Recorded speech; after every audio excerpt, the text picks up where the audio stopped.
In Iraq, so Iran and Americans war may be a huge damage and may cause for huge damage for entire ecosystem in the world.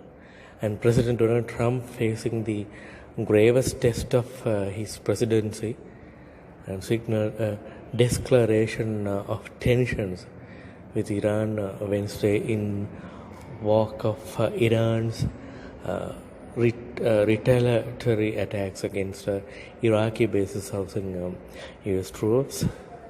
Iran appears to be standing down, which is a good thing for all parties concerned and a very good thing for the world, Trump said, striking a somber tone during his White House statement.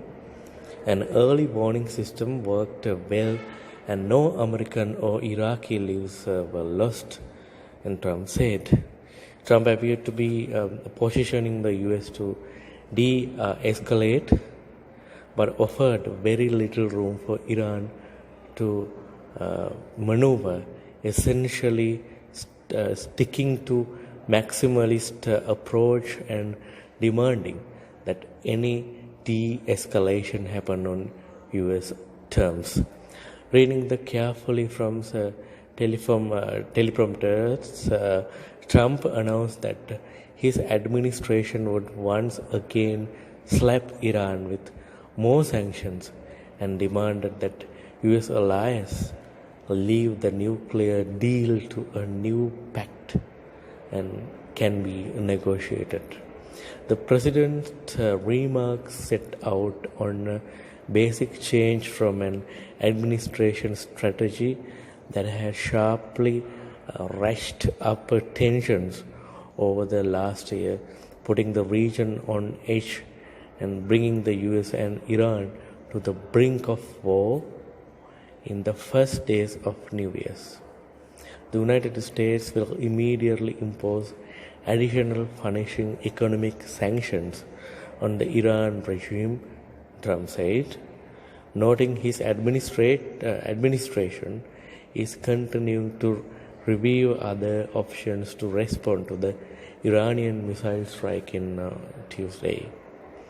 These powerful sanctions will remain until Iran changes its behavior, and he added, in recent months alone, Iran has seized ships in international waters, fired an unprovoked strike on Saudi Arabia, and shot down 2 American drones. Trump seemed to keep his options open by explicitly describing American military readiness.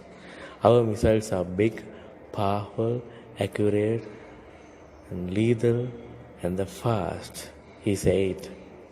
A warning tucked into a speech that otherwise indicated an easing of strain. The facts that we have this great military and equipment, however, does not mean we have to use it, Trump said. We do not want to use it. American strength, both military and economic, is the best deterrent. Iran fired a number of missiles at 2 Iraqi bases housing US troops Wednesdays, local time, in retaliation for the American strike that killed a top American general last week.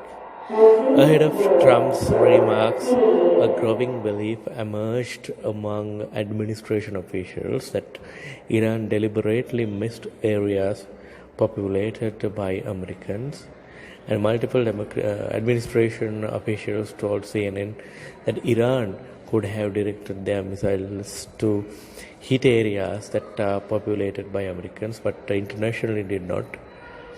Iraq did receive advance warning that the strike was coming and was able to take necessary precautions, according to the statements of Iraq's Prime Minister Adil Abdul Mahdi. A US defense official said that Iraq is turned and gave advance warning to the United States. Iraq joint military command said there were no casualties among Iraqi military forces.